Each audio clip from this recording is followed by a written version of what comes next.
a continuación? Son dientes de leche, se le van a caer, ¿no? Uh-huh. Si en ese rato en el que se van a caer, también tienen un nervio, también llegan a doler y también provocan infecciones. En el caso del frenillo, ustedes lo pueden revisar y ustedes mismos lo pueden operar. Con un diente que tenga bacterias, con un diente que se le quede pegado. Nosotros como papás, ¿cómo podemos detectar como tal una caries? Hay de dulces a dulces. Generalmente, ¿cuál es el que consume más su hijo? Las gomitas. Bueno, esos son los peores.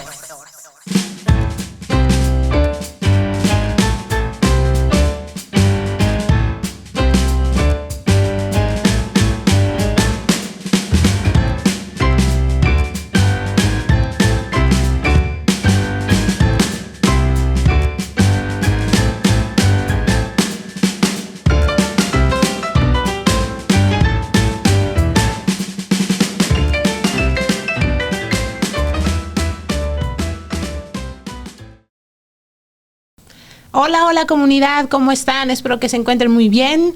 Yo soy Ruama y esto es Hijos del Futuro. Es un espacio en donde estamos buscando darles herramientas para su camino a la crianza. Entonces, empecemos con este tema el día de hoy. Hola, mi nombre es Hugo. El día de hoy vamos a estar hablando de un tema sobre la salud bucal. Es un tema que a lo mejor no está en la mente de las personas, pero aún así México tiene técnicamente el 90% de las personas poseen caries y bueno, para eso tenemos una especialista que nos va a hablar sobre el tema. Sí, hoy tenemos a la doctora Claudia Rivero, quien es licenciada en estomatología por la Benemérita Universidad Autónoma de Puebla y ahí mismo realizó un intercambio académico en la Universidad de Santiago de Compostela. Estudió la especialidad en estomatología pediátrica en el Hospital Infantil de México Federico Gómez de la UNAM.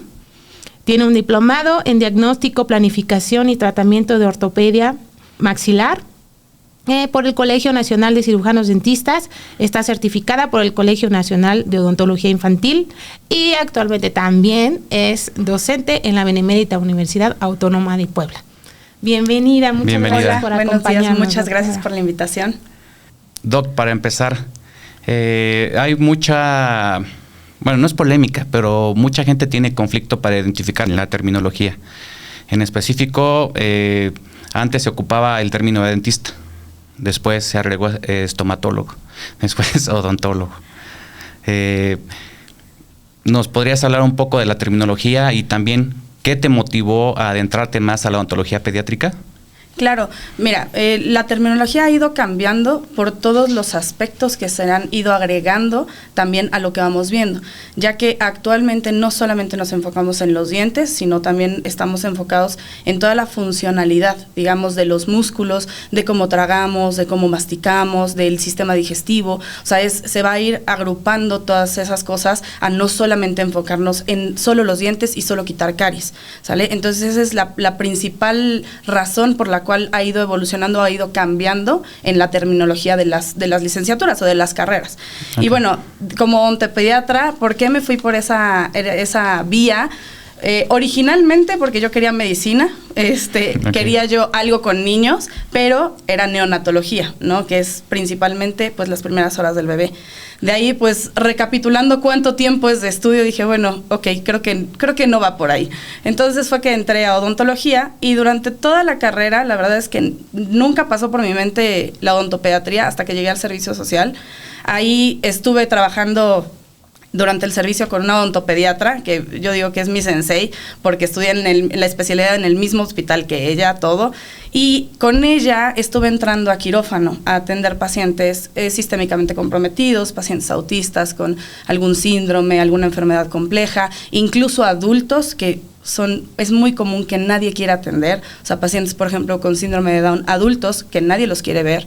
Ese tipo de pacientes, entré con ella a atenderlos y fue ahí donde me llamó la atención y donde empecé a adentrarme como en la odontopediatría, pero a nivel hospitalario, porque sí okay. Son muy diferentes.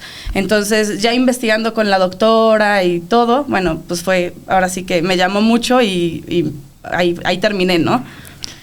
Okay. Muy bien, doctora. Muy bien. Bueno, introduciéndonos un poquito y hablando de estas diferencias de una especialidad y la otra, ¿cuándo nosotros debemos de decir tengo que ir con el odontopediatra? Porque es muy común que digamos, bueno, pues lo llevo con el que yo voy como adulto, ¿no? Y yo creo que también eso podría ser una causa por la cual los niños regresan traumados del dentista, de los adultos, y ya no tienen el gusto de regresar y que se les siga tratando. Claro. ¿Cuándo debo de ir y qué rango de edades cubren ustedes los odontopediatras? Mira, en México desgraciadamente tenemos como una teoría, ¿no? Es la principal. Son de leche, se le van a caer. Esa es la primera. Entonces, no, hasta que se le caigan, hasta que tenga dientes permanentes. Y no, en realidad, pues tenemos, o sea, la primera consulta tiene que ser en la aparición del primer diente, que es aproximadamente a los 6-9 meses, más o menos, dependiendo del niño, o en el primer cumpleaños, que es al primer año. Entonces, ahí es cuando es ideal llevarlos al odontólogo, ¿no? Y la segunda es, pues sí, dice, voy con el dentista de toda la vida, ¿no? Pero lo primero que tenemos que entender que la atención al niño no es atender a un adulto chiquito. Sí es muy diferente, no solamente porque los dientes son diferentes, o sea, la cantidad de dientes, su estructura, su formación, su tamaño, todo, sino porque la psicología del niño es totalmente diferente a lo de un adulto. Obviamente un adulto te dice, te voy a picar, te voy a anestesiar, y pues lo entiendes, dices, bueno, a lo mejor me va a molestar, ¿no? Pero a un niño le dices, te voy a picar, y obviamente se pone loco, ¿no? O sea, sí, se altera totalmente. ¿Por qué? Porque lo relacionan con las vacunas, con que a lo mejor estuvieron hospitalizados. Entonces, desde ahí tenemos que hacer como la división de que los niños no es un adulto chiquito, ¿no? Entonces sí cambia mucho la psicología y el manejo, el vocabulario, o sea, los instrumentos, todo, y los tratamientos en sí, muchos son totalmente distintos. Entonces sí, muchos llegan con el odontólogo general de la familia o el que los ve toda la familia, y obviamente si es un paciente o es un niño que de por sí tiene un poco de ansiedad, es un poco más temeroso, pues como no lo saben tratar incluso con tan solo con el vocabulario, pues entonces el niño salta, y cuando llegan normalmente con los especialistas, pues ya llegan con que no quieren ser tratados, o ya los lastimaron, o llegaron con un tratamiento a medias porque no se los pudieron terminar. Entonces ahí es cuando la consulta se vuelve un poco más compleja, o porque los papás ya llevan mucho dinero invertido en ciertos tratamientos, y cuando llegan con el especialista dicen, ¿otra vez? O sea, es como, tengo que volver a pagar, y pues sí, desgraciadamente así sucede, ¿no? Sí, y en eso que tienes razón, no sé si para uno como adulto vas y escuchas el ruidito del ladrillito y ya ves la jeringota metiéndote en tu boca, o sea, es traumático. Y ahora para un niño chiquito, o sea, que la cosa la hagan ver más bonita. Exacto. Claro. Se siente mejor incluso para el niño. hasta el mismo ambiente, ¿no? O sea, sí, es adaptación del consultorio, a lo mejor con juguetes, con dibujitos, muchos tenemos televisiones, entonces para que desde la sala de espera puedan estar jugando, dibujando, relajarse, y ya cuando entren, bueno, ven un ambiente amigable, ¿no? Que es adaptado para niños, porque muchas veces llegan al de adultos y dicen, todo muy serio, todo muy seco, muy cuadrado, ¿no? Entonces es ahí donde también empieza a cambiar. Uh-huh. Clau, y bueno, ahorita nos comentabas que los estomatólogos ven también tracto digestivo, no solo ven los dientes.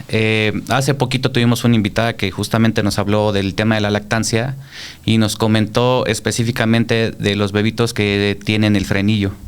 En el caso del frenillo, ¿ustedes lo pueden revisar y ustedes mismos lo pueden operar? Sí, claro. Sí, de hecho, o sea, muchos doctores, muchos neonatólogos son los que principalmente revisan, y igual asesoras de lactancia, es cuando dicen, a ver, si hay una restricción o está lastimando el pecho de la mamá, pues hay que hacer la primera valoración, que es el frenillo. Y no solamente es el frenillo lingual, sino también son los frenillos labiales, ya que para poder adaptar o para que tenga un buen agarre el bebé, el frenillo labial el labio tiene que evertir, es decir, se tiene que voltear casi por completo para poder tener un agarre. Entonces, muchas veces ese también se tiene que cortar. Y sí, obviamente hay digamos que hay como no especialización, pero hay cursos especiales para que podamos hacer el corte en los frenillos, ¿no? Uh-huh. Hay veces que cuando está muy, muy, muy insertado, es decir, cuando está muy cortito, a lo mejor requerimos también de un cirujano maxilofacial, ¿no? Pero en la mayoría es solamente hacer un corte, e incluso muchas muchas veces ni se necesita poner puntos, nada.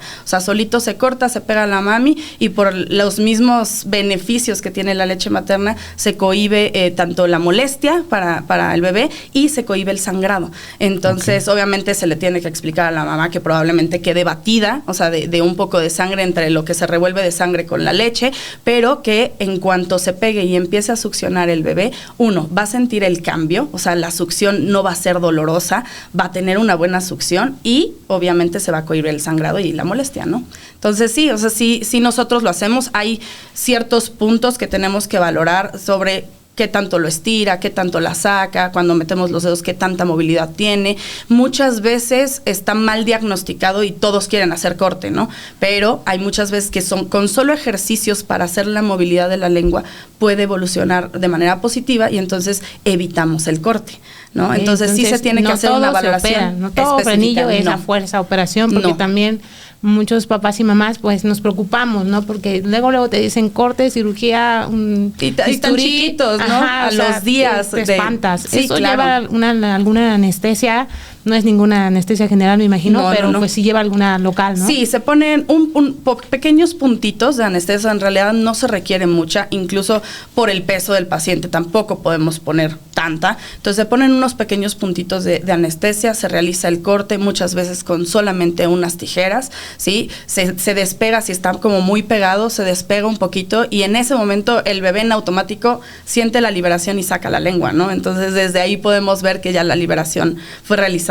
con éxito, pero sí, efectivamente, no todos son candidatos o no todos son necesarios el corte. O sea, en algunos sí, en algunas veces cuando está como en el límite, se mandan ejercicios y si con los ejercicios tampoco funciona o no hubo una evolución buena, entonces ahora sí ya nos vamos por el corte, ¿no? Incluso desde recién nacidos o más adelante, porque también más adelante puede involucrar también el tema del habla, ¿no? Que no puedan tener ciertas fonaciones adecuadas, entonces ahí también se tiene que hacer la valoración de un corte.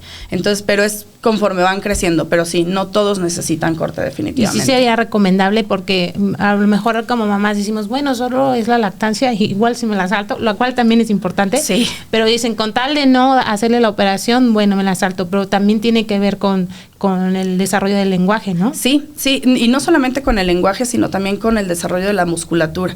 Se ha visto que en un 80% los pacientes que tienen lactancia tienen un mejor desarrollo de lo que nosotros llamamos el macizo facial, que quiere decir de los músculos, de sus huesos. Entonces, la probabilidad de tener apiñamiento, que es los dientes que salgan muy amontonados o que no se desarrollen bien los huesos, baja muchísimo cuando la lactancia se cumple hasta los 2 años. Incluso si se prolonga un poco más, nosotros no tenemos problema con ciertas medidas, ¿no? O sea, ciertas medidas, sobre todo de higiene. Entonces, pero cuando se prolonga, entonces todas esas musculaturas, que están involucradas en la succión, la deglución, que es el que pueda tragar bien el paciente, todo eso tiene que ver en cómo se va desarrollando los músculos, la fuerza de la lengua, o sea, todo es un conjunto. Entonces, sí disminuye mucho los problemas de espacio cuando cumplimos una lactancia exclusiva, obviamente los primeros 6 meses, pero si la prolongamos hasta los 2 años, es súper bueno. Muy bien. Ok, y bueno, en caso de, digo, la gente no tiene muchas veces el conocimiento de un dentista, digo, hay gente que creo que en su vida ha pisado un odontólogo. En el caso extremo, ¿qué perjudica? Digo, ya siendo algún joven, algún adulto que sufrió del frenillo.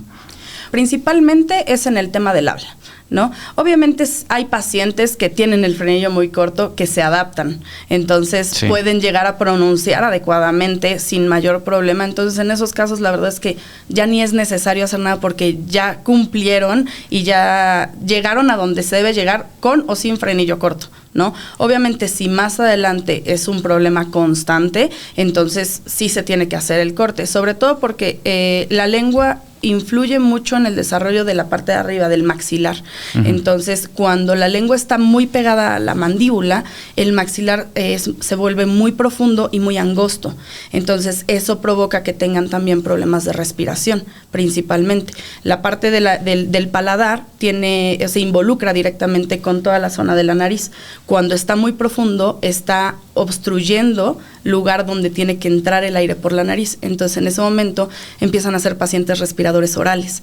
Entonces, son pacientes que todo el tiempo están con la boca abierta, viendo la tele, hablando, o sea, roncan mucho, tienen ojeras, no descansan. Entonces, desde ahí, si es un problema que se viene arrastrando desde la infancia hasta una edad adolescente o jóvenes, pues sí es de darle atención, ¿no? Muchas veces ya en edades más adolescente o más jóvenes, con ortodoncia se puede solucionar o con cirugía, pero muchas veces es que no puedo respirar.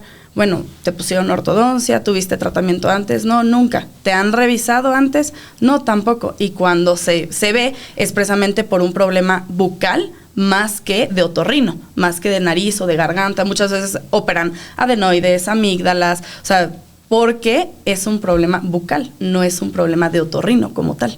Entonces, bueno, en esos casos extremos sí se puede manejar, o sea, definitivamente, pero esos son como los riesgos de no diagnosticarlo desde edades tempranas. Correcto. Ahora, ¿qué relevancia tiene el cuidado bucal de la mamá cuando está embarazada?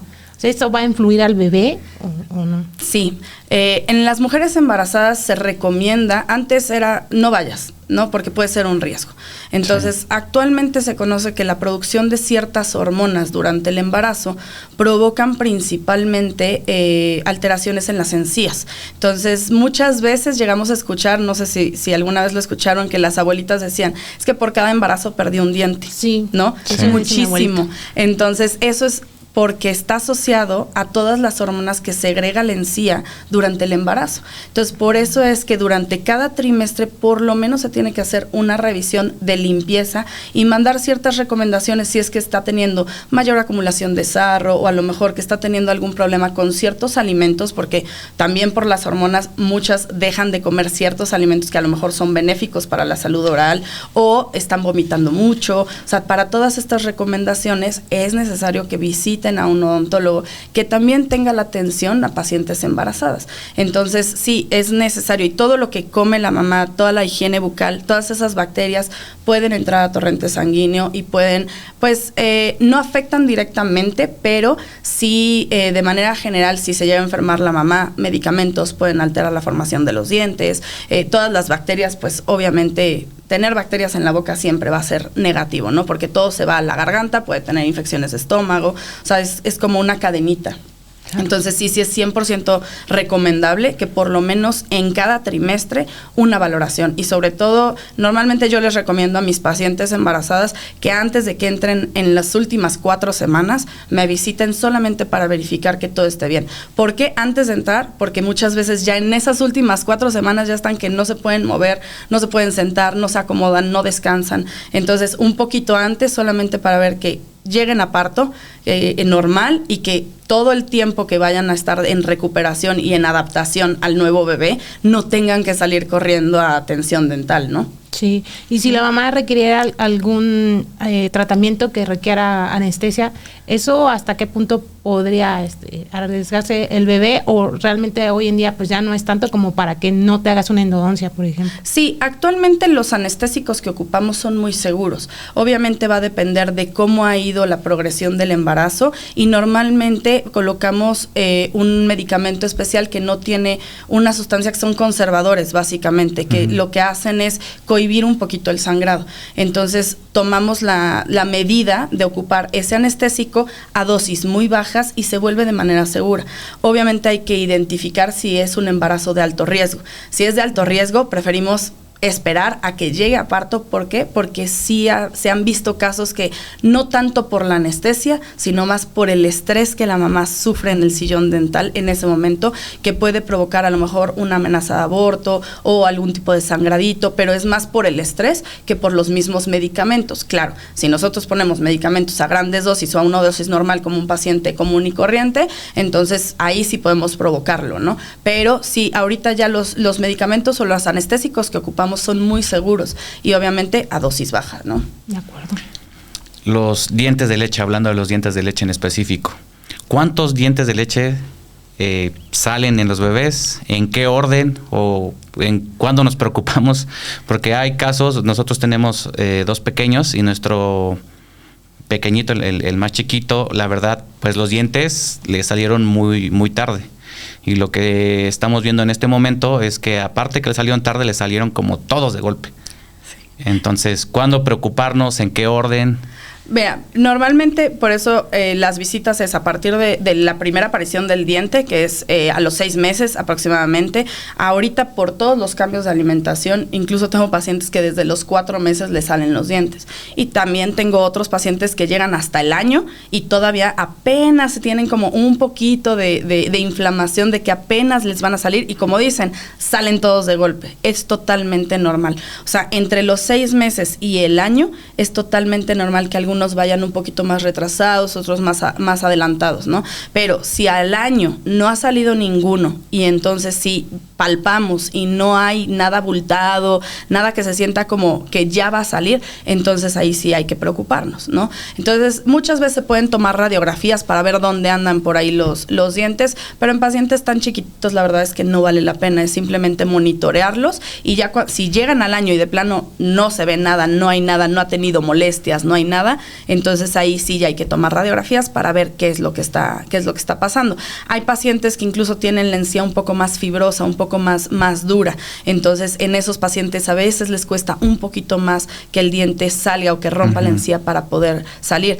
También tiene que ver mucho el tipo de alimentación. Si es un paciente que solamente comió papillas, le va a costar más trabajo porque no hay un estímulo sobre la encía que haga esa presión para que el diente haga como un efecto cuchillo. Siempre les digo a los papás, es un efecto cuchillo de adentro hacia afuera, que si yo aplasto afuera, entonces va cortando. Y también los dientes tienen una función en el que si yo aplasto por fuera, tiene como un resortito hasta abajo donde se está formando la raíz. Entonces, si yo no lo presiono, no estoy provocando que ese resorte lo vaya aventando hacia arriba para salir a la boca. Entonces, sí son muchas cosas, pero principalmente es hasta el año, ¿no? Si en el año vemos que no hay nada, entonces ahí sí ya nos podemos empezar a preocupar o más bien a interesar de por qué no están saliendo, ¿no? Sí, ¿y cuántos dientes salen de leche? De leche empiezan a salir normalmente los 2 dientes de abajo. Siempre son los 2 de abajo, los centrales, ¿no? Y de ahí van los de arriba, de ahí van los de los lados, digamos, los de junto a los centrales, de ahí van los de abajo y de ahí salen las primeras muelitas de leche. De ahí normalmente salen los colmillos, que muchas veces esos 4 salen de golpe. Y ya al final, los últimos que salen son las segundas muelitas. En total deben ser 20 dientes en total, 10 arriba y 10 abajo, de los dientes de leche. Ya después, entonces, ya contando las muelas del juicio, tienen que ser 32. Por eso es que también cambia mucho y la boca crece mucho. Hay solamente una muela, que es la única muela que sale sin tirar un diente de leche, que son las muelas de los 6 años o las primeras molares, ¿no? Esas se junta la erupción junto con los 2 dientes de frente, que siempre son los primeros que se caen. Igual, salen muchas veces al mismo tiempo y son las únicas que no tiran un diente de leche antes de salir. Lo que me pasa mucho en consulta es que les digo, miren, es que esta muela ya es permanente. ¿Cómo? Pero no se le cayó ninguno. Entonces digo, no, son las únicas que no tiran un diente de leche antes de salir, ¿no? Ah, correcto. ¿A qué edad más o menos dejan de salir ya los dientes de leche?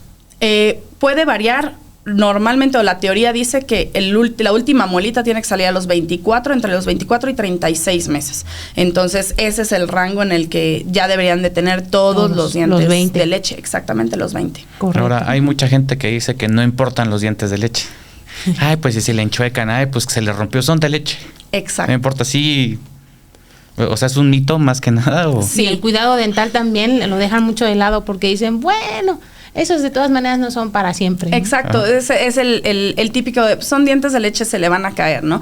Sí, pero en ese rato en el que se van a caer, también tienen un nervio, también llegan a doler y también provocan infecciones. Entonces, obviamente, tengo muchos pacientes que en algún momento su mentalidad o su pensamiento era de, se le van a caer, claro, y de un día para otro amaneció con el cachete o con el ojo cerrado de una infección, y dicen, no, pues sí lo tengo que llevar, ¿no? Entonces, ya que les empiezas a explicar que también sienten, que también puede provocar infecciones, que también se deben de cuidar porque nosotros decimos que son mantenedores de espacio naturales. ¿Por qué? Porque van a guardar el espacio para el diente que viene abajo. Entonces, ya que les vas explicando todo esto y que rompes con todos estos mitos, entonces dicen, no, pues sí, no, o sea, no solamente se le van a caer por ser de leche, ¿no? También necesitan ciertos cuidados. Y actualmente me toca mucho el tema de la estética, el tema del bullying en las escuelas, niños de 4 o 5 años que ya le hacen burla a los otros porque tiene una manchita, porque le pusieron una corona, o sea, ese tipo de cosas que también ahorita está pesando mucho en la consulta, ¿no? Y sobre todo el dolor, o sea, si para un adulto un dolor dental puede llegar a ser muy feo, de no dejarte dormir, o sea, de provocarte migrañas, de infecciones muy grandes, o sea, para un niño, sí, que no sabe a veces qué sentir o cómo expresar de, es que me está doliendo, o sea, no puedo comer porque me duele. Entonces, sí es un mito totalmente, o sea, se tienen que cuidar igual o hasta inclusive más. ¿Por qué? Porque incluso las capas son más delgaditas. Entonces, la caries avanza muchísimo más rápido que en un diente permanente. Y obviamente, si tenemos todos los factores negativos de higiene, de azúcar, de todo, entonces se vuelve todavía más rápido. Perfecto. Okay. En cuanto a la erupción de los dientes de los más chiquitos, de los bebecitos, hay muchos mitos alrededor de eso porque con frecuencia dicen las abuelitas o las mamás jóvenes también dicen, bueno, le está doliendo, le voy a poner esta pomada, le voy a poner alcohol, le voy a poner un chupón con miel. El brandy. De todo, o sea, el brandy, de todo le quieren poner al pobre bebé en la boca. Sí. Entonces, ¿qué tanto de esto es mito y qué sí se puede poner en la boca para ayudarles o simplemente no les pones y pues que vayan aguantando, ¿no? Mira, No sé. yo siempre les digo, untar cualquier cosa a agente externo va a ser negativo. O sea, venden, no voy a decir marcas, pero venden una pomadita que tiene un anestésico que es una pomada, ¿no? Ese, pues, sí quita la molestia, pero solamente un periodo muy corto, que es de 15 a 20 minutos. Entonces, ¿qué es lo que pasa? En pacientes muy pequeñitos se lo están aplicando. Y ya que se le pasó el efecto, se lo vuelven a aplicar. Y entonces el cuerpo lo está absorbe y absorbe. Y esa sustancia, que es un anestésico, puede provocar alteraciones sanguíneas. Entonces, ¿por qué? Por la constante absorción y entonces el cuerpo se satura. Esa es como la primera y la más conocida, ¿no? El segundo, pues, es el alcohol. Imagínate, un paciente recién nacido, o sea, tiene 6 meses, ¿no? 7, 8 meses, en el que muchas abuelitas, úntale un poquito de brandy. Ajá, pero ese alcohol lo está absorbiendo su cuerpo y entonces estás poniendo a su hígado, a los riñones, a todo a trabajar, porque es una sustancia para la que no está preparada es su sistema, ¿no? O sea, todos sus órganos. Entonces, sí, definitivamente es malo. ¿Qué es lo que normalmente recomiendo? Masajes. O sea, masajes hay dedales, hay muchas mordederas que las pueden meter al refrigerador. Entonces, esas les van a calmar mucho la molestia. Uno, el frío les va a adormecer justamente un poquito para que calme la molestia. Y si no, también pueden hacer, si están en lactancia, pueden hacer paletas de hielo con leche materna, que nos va a servir lo frío para calmar la molestia. La leche, por todas las propiedades que tiene, analgésicas, les va a calmar el dolor, les va a ayudar a desinflamar también la encía cuando está muy, muy inflamada, y entonces esa puede ser una buena vía. O también lo que recomiendo es una zanahoria grande, o sea, que sea de las más grandes, la pelan, la meten al refrigerador y con esa los niños se dan vuelo. ¿Por qué les digo que sea gorda? Para que no tenga manera de cortarla, de romperla y que vaya a haber algún problema de atragantamiento o de que se ahoguen, ¿no? Entonces, que sea, pero pelada, bien pelada, y se pueden dar vuelo fría con ella y la mastican, o mordederas. O sea, la verdad es que las mordederas son las que más nos sacan de los apuros, o ya de plano, si no, con el dedo, hacerle presión para hacer precisamente el efecto de cuchillo, así, del resortito, hacerle presión con el dedo, ¿no? Estarle dándole masajitos. Eso es lo principal, pero de ahí otra sustancia, la verdad es que nada, sí, no, ninguna es recomendable por la edad del paciente. Perfecto. Ahora, los dientes cuando salen generan diarrea en los bebés. Sí, pueden provocar diarrea porque empiezan con una secreción de saliva muchísimo más alta. De hecho, está muy relacionado el que, ya le van a salir los dientes porque ya está babeando mucho. Y no es cierto. Empiezan a babear porque empieza a haber una maduración de las glándulas salivales, principalmente. Por eso es que empiezan antes, a los 4 o 5 meses. Okay. Y ya después viene la salida de los dientes. Entonces, sí puede haber temperaturas. ¿Por qué? Porque están sintiendo sintiendo una inflamación, están sintiendo una molestia. Entonces sí puede haber, no fiebre, pero sí febrícula, ¿no? O sea, un poquito de aumento de la temperatura. Podemos dar un medicamento si es que está muy molesto. Siempre les digo, tampoco sean enemigos de los medicamentos, ¿no? O sea, pueden ser muy buenos en ciertos momentos y dosis pequeñitas, bajitas, lo más bajo que se pueda. Pero de ahí sí puede provocar diarrea por la cantidad de saliva que están produciendo. Entonces el cuerpo no está preparado para todas las proteínas que tiene la saliva, entonces el estar tragando constantemente sí puede provocar esa diarrea, ¿no? Entonces, en algunos pacientes un poquito más, en otros pacientes menos, y más cuando ya está combinada con una alimentación complementaria, ¿no? ¿Por qué? Porque no saben si es por el diente, si es por el nuevo alimento que le acaban de dar, entonces pero sí puede haber un poco de diarrea y un poco de febrícula, ¿no? Las dos. Correcto. Sí. Y doctora, ante la salida del primer diente, ya que ya sale el primero, o si nos podemos prevenir, pues antes de que salga el primero, ¿qué debemos tener a la mano? ¿Cómo nos debemos de preparar como papás para que los niños ya tengan todo y empecemos? Un cepillo y una pasta. Nada más. Ahí, con eso. Un cepillo, hay cepillos que tienen las cerdas muy suavecitas, que son para pacientes de 0 a 24 meses. Entonces, el que tengamos un cepillito y una pasta, ¿qué pastas recomiendo? Cualquiera que ya contenga fluoruro, ¿sale? Eso está súper indicado porque también muchas mamás están muy peleadas con la aplicación de fluoruro. Entonces, ahí hay como una controversia, pero la dosificación que nosotros vamos a poner en el cepillo para un paciente, para un bebé de 6 a 1 año, es literal lo que toca la pasta, así nada más en el cepillo. O sea, ni siquiera es una cantidad alta. Entonces, ¿para qué? Para que el niño también se empiece a acostumbrar de que va a haber un cepillado después de ciertos momentos. ¿Por qué? Porque tengo muchos con los que luchan los papás, es que no me deja cepillarle, es que no, a ver, ¿desde cuándo empezamos? ¿No? ¿Cómo lo estamos haciendo? Porque a lo mejor con una vez que lo logramos lastimar sin querer, obviamente, a la hora de cepillarle, ya el niño no va a querer, porque entonces ya lo relaciona más con el dolor que con un hábito. Y entonces lo que buscamos es que desde que aparece el primer diente, entra el cepillo y entonces se empieza a volver un hábito. Y entonces cuando llegan a los 4 o 5 años, los papás ya no están luchando con ellos para poderles cepillar los dientes o perseguirlos por toda la casa para poderles cepillar. Entonces, un cepillo que sea adecuado, que tenga la cabecita redonda, que sea pequeñito, que la cerda sea suavecita, principalmente que la cabeza sea de hule o de silicón. ¿Para qué? Para que entonces cuando les cepillemos no les pegue y no les lastime, porque hay unos cepillos que son de plástico, no tienen nada de silicón ni de hule. Entonces, esos al momento de cepillarles sí los podemos llegar a lastimar, sobre todo si el bebé se mueve o si está jugando con él, entonces ya después no lo quiere. Y la otra es, podemos tener un cepillo para que el niño lo muerda. ¿Por qué? Porque es normal que todo andan mordiendo. Y otro totalmente para cepillar. Porque en el momento en el que las cerdas del cepillo se empiezan a abrir, ya no está haciendo nada, o sea, ya no sirve para nada. Entonces podemos tener dos, uno para que juegue y el otro para realmente hacer el cepillado. Y con una pasta no importa que se la trague porque realmente la cantidad es súper poquita. Entonces, para que ya se empiece a acostumbrar al saborcito y empiece con una protección. El fluoruro me va a estar ayudando precisamente a eso, a crear una protección y a bajar la cantidad de bacterias que puede llegar a haber en la boca. Sobre todo también porque todos se están metiendo a la boca constantemente. Entonces, puede haber ciertas bacterias que con el cepillado se eliminan.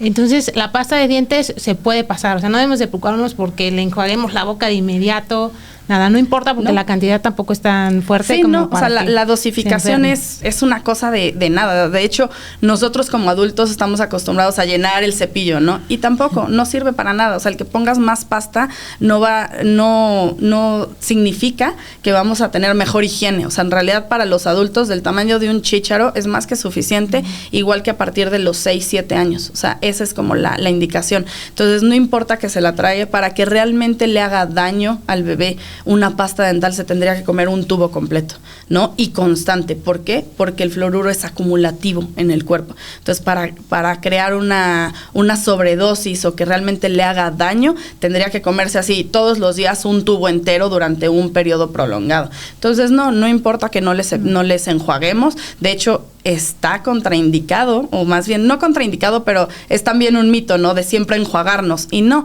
la pasta de dientes también necesita un tiempo mínimo de exposición al diente para que realmente aprovechemos todas esas propiedades. Siempre a los papás les digo que es como el desinfectante de verduras, ¿no? Yo lo pongo en un bote, le echo el agua, le echo las verduras, le echo las gotitas, le hago así y lo vacío.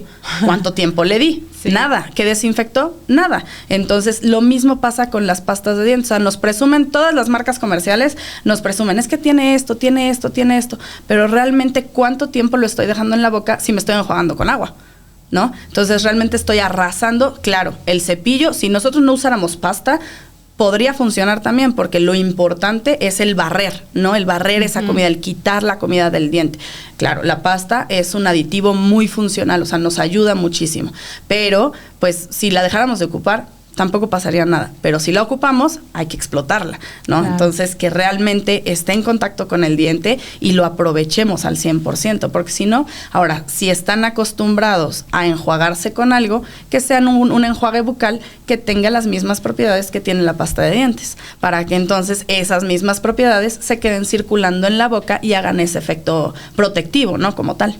En cuanto al cepillo de dientes, ¿se cambia cada 3 meses como los adultos? Sí.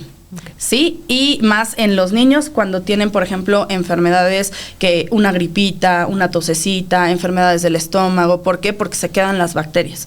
Entonces, sí hay, aunque lo cambié ahorita y la siguiente semana me enfermo del estómago y estuve con vómito, hay que cambiarlo, ¿no? ¿Para qué? Para evitar ese cruce de bacterias que puedan reincidir en alguna otra enfermedad o en alguna otra infección o incluso hasta viral, ¿no? O sea, sí es necesario cambiarlo, y más en los niños, porque en las escuelas todo el tiempo se están enfermando. Entonces, de preferencia sí estarlo cambiando, igual que en los adultos. En el tipo de cepillos y el tipo de pastas, en TikTok y en algunas redes sociales se ha viralizado el famoso dedal. O sea, que inician como con el dedal, como si fuera un cepillo. También hay cepillos eléctricos. Y en cuanto a las pastas, bueno, tú vas al súper y dices, le voy a llevar la pasta infantil. La volteas y dice para mayores de 3 años. Entonces, sí. En cepillos que sí, en pastas que sí.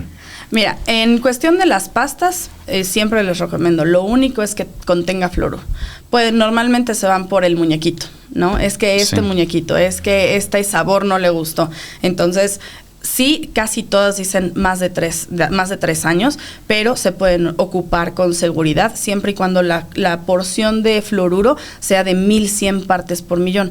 Todas las pastas en la parte de atrás, en la parte de los ingredientes, dice normalmente es fluoruro de sodio o fluoruro de estaño, y dice entre paréntesis 1100 ppm, ¿no? Que son las partes por millón. Esa es la dosis indicada de fluoruro para los niños. En los adultos varía un poquito, puede ser igual de 1100 o 1450. Entonces, de pastas puede ser cualquiera que acepte bien el niño. ¿Por qué? Porque la dosificación la voy a hacer yo en casa. ¿Con qué? Con lo que yo voy a poner en el cepillo, ¿no? Entonces, sí, muchas dicen, ¿por qué? Porque no lo dosifican los papás, más bien se lo dejan a libre demanda, ¿no? Uh-huh. Entonces, ya cuando el niño se sirve, pues ya se sirvió todo el cepillo. En cuanto a los cepillos, normalmente los de los niños vienen divididos por edades. Entonces, ahí nada más es ver qué edad es la que le corresponde, y les digo, la parte de la cabecita que sea de silicón. En cuanto a los cepillos eléctricos, honestamente a mí me gustan mucho, pero una vez que dominan ya el cepillado manual, tanto los papás como el niño, ¿no? ¿Por qué? Porque muchas veces el papá llega con el cepillo eléctrico y piensa que también el cepillo va a hacer todo, ¿no? Y sí. No. O sea, sí hay cada cepillo, dependiendo de la técnica que tenga, porque hay unos que son rotatorios y otros que son ultrasónicos. Se manejan de manera distinta y tienen técnicas diferentes para cepillado, tanto para que los papás lo hagan como para que el niño lo haga. Entonces, no me gusta porque sí se vuelven medio flojos los niños cuando tienen un cepillo eléctrico. Entonces, siempre les digo, sí lo pueden ocupar, pero una vez que dominemos el cepillo manual, ¿no? Ya que lo dominamos, entonces ahora sí hay diferentes opciones, dependiendo también de cuánto quieren invertir, si hay más niños en casa, que los cabezales sean intercambiables para que a lo mejor con un mango, con una inversión, puedan cambiarlo varias veces y lo puedan ocupar más miembros de la familia, ¿no? Entonces sí, o sea, los cepillos eléctricos la verdad es que son muy, muy buenos. Ahora, en el dedal, por ejemplo, ocupar el dedal en lugar de un cepillo de dientes, que es lo que se ha estado viendo en muchos videos, sale sí. Eso. El dedal es de silicón y nos sirve para calmar la molestia, nada más.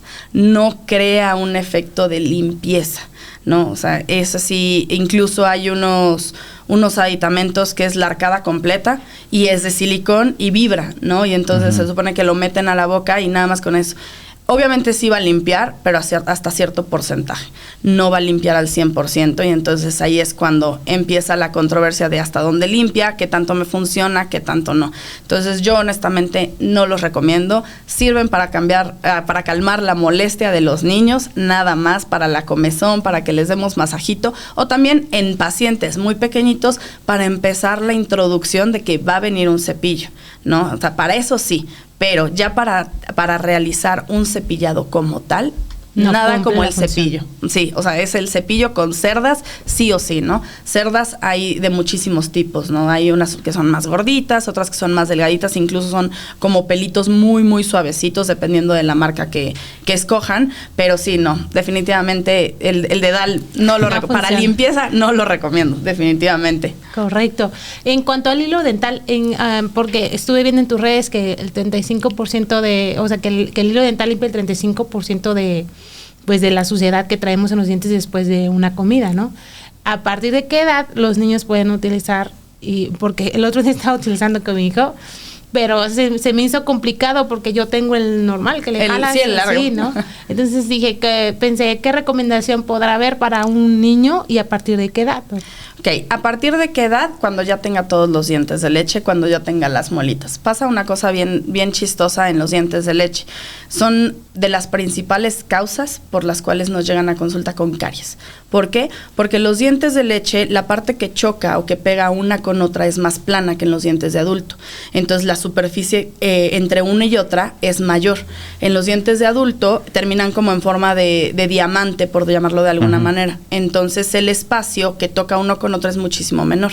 Entonces no estamos limpiando cierta cantidad de superficie con el cepillo. Entonces para eso necesitamos el hilo. Siempre las caries entre diente y diente, que es por lo que principalmente me llegan a mí, honestamente, son las caries interproximales, y yo les digo que son silenciosas. ¿Por qué? Porque si yo veo el diente, reviso, cepillo, digo, no veo nada. Pero ya echándole un poquito más de ojo más específico, normalmente se ve como una mancha traslúcida, un poquito como transparentoso, y abajo se ve como negro entre diente y diente. Que les digo a los papás, si yo tuviera la oportunidad de separar esos dientes y ponérselos de lado, van a ver que de lado ya está la caries ahí. ¿Y qué es lo que pasa? Nos damos cuenta cuando ya llegó al nervio, porque ya hay dolor, o porque se les hace como una especie de cajita entre diente y diente, y ahí se les está atore y atore la comida, la encía se inflama y entonces empiezan con dolor. Entonces yo le digo que son caries silenciosas, y es de las razones principales por las que me llegan a consulta. Entonces el uso del hilo dental, cuando ya tenga todos los dientes, todas las muelitas, entonces ahí ya lo tenemos que meter para que también se vuelva un hábito. Ahora, sí es complicado el tema de jalar el hilo y los dedos grandes del adulto, tratar de meterlos. Entonces existen unos aditamentos o unos hilos que se llaman flossers, que son los que ya traen el hilo incluido, traen una U y traen un manguito. Entonces con esa ya es más fácil, porque no metemos todos los dedos a la boca del niño, sino con ese nada más metemos el flosser. Y que es cómo lo tengo que pasar, es en forma de serruchito, porque muchas veces lo metemos de golpe y ahí es cuando lastimamos. Entonces tiene que ser en forma de serruchito, pegamos hacia un lado, sacamos y enjuagamos, porque si no, toda la comida que estamos sacando la metemos en el siguiente espacio o en el mismo espacio y solamente la estamos empaquetando.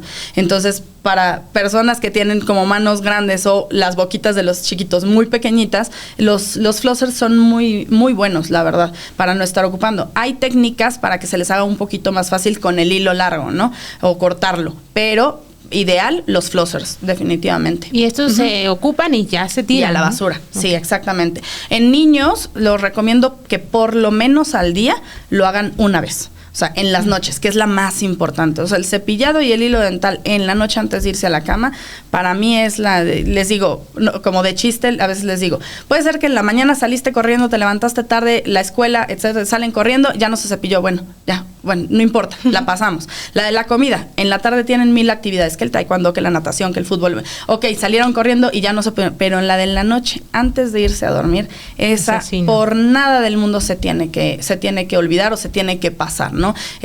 Muchos me llegan que a lo mejor no comen azúcar, sí tienen un buen cepillado, pero anoche es que se me queda dormido y levantarlo y para volver a dormirlo es, entonces sufren los papás, ¿no? Bueno, en esos casos existen ciertas pastas como para hacer un balance, ¿no? Pero son casos como muy específicos, pero hay que empezar a acostumbrar a que antes de irse a dormir, lo último que tiene que tocar la boca es el cepillo con el hilo. De acuerdo. Igual, ¿qué pasa con el bebé lactante que a lo mejor ya le lavaste los dientitos, pero va a tomar leche en la madrugada? Nada. No me pasa nada. Al contrario, la leche materna tiene propiedades que me ayudan también como protectores en el mismo diente. ¿Cuándo se vuelve negativa la lactancia o esa leche de tomas nocturnas?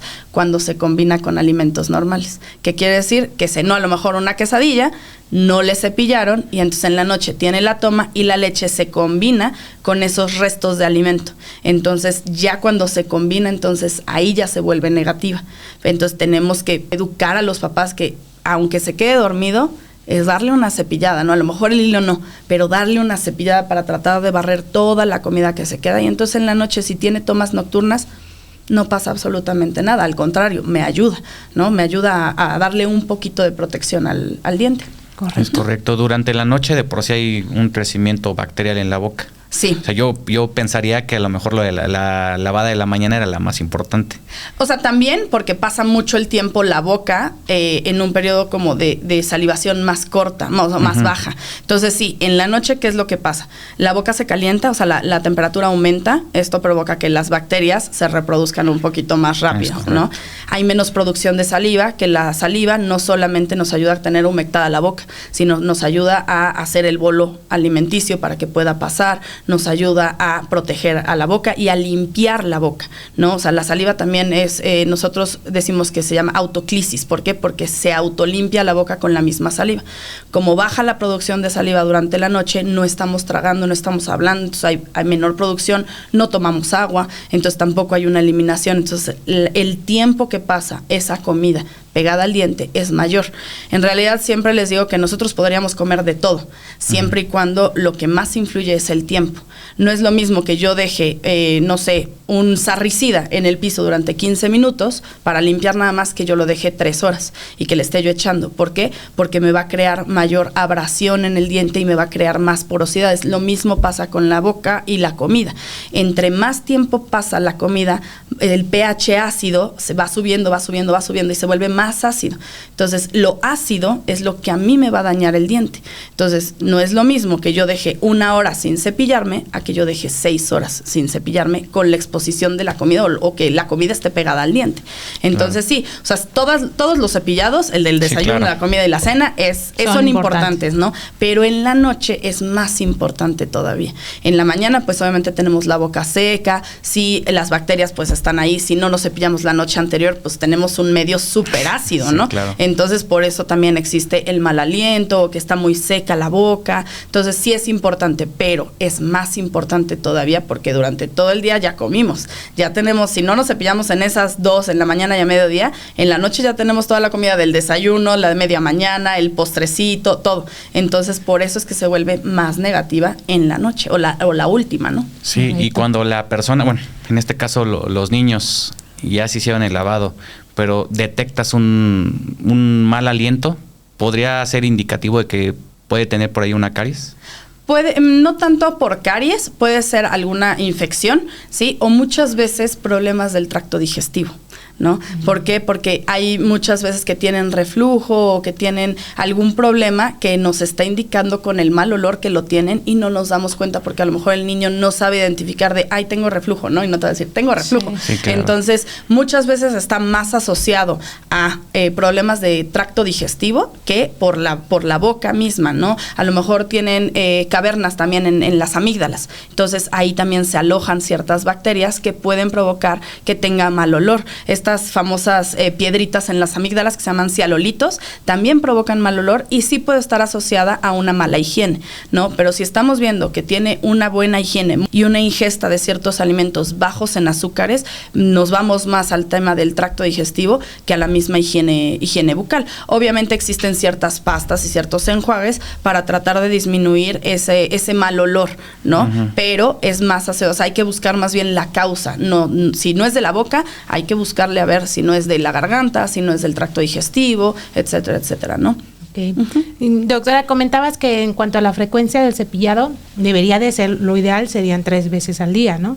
Pero que si de plano no, apenas estás haciéndote un hábito, porque la verdad, cuando tenemos a nuestros hijos y le empiezan a salir los dientes, pues también no es solo tu hábito, ¿no? Si ahora hacer otro hábito para que ellos lo hagan, entonces a veces piensas que una vez al día, ¿no? Exacto. Otra vez sí, pero esa vez única que lo hagas, pues lo mejor sería que fuera en la noche. Sí. Y después ir progresando a que sean 2 y que sean 3, ¿no? Exacto. Conforme va creciendo el niño, siempre les digo, bueno, si las 3 se les llegan a complicar mucho, ¿por qué? Porque también, digamos, la actividad de muchos papás actualmente se quedan con los abuelos, ¿no? O mamás solteras que tienen que dejar al niño en una guardería o con los abuelos, con el tío, con la nana, etcétera, etcétera. Entonces, tenemos que recordar que el niño va a actuar mucho por imitación. Entonces, si no ve que en casa papá, mamá, hermanos, abuelos, nana incluso se cepilla, él no lo va a querer hacer. Entonces, sí, todo cambio, siempre que llegan conmigo les digo, todo cambio no va a ser de la noche a la mañana, no lo podemos hacer de la noche a la mañana, tiene que ir progresivo. Entonces, si ya dominamos el tema del cepillado nocturno, ok, vamos a agregarle el cepillado en la mañana o el cepillado a mediodía. Y entonces, ya que los dominamos los dos, entonces ya vamos por el tercero. Es paso a pasito, ¿no? Es un paso a la vez para que se pueda cumplir, porque si no, empiezan con que ya no se me durmió, una semana sin dormir, ya está nefasteado el niño, ya está nefasteada la mamá, o sea, entonces ya se vuelve un ambiente de lucha. Cada vez que viene el cepillado es una lucha, ¿no? Me decía la mamá, es que ya no puedo, o sea, ya me cansé.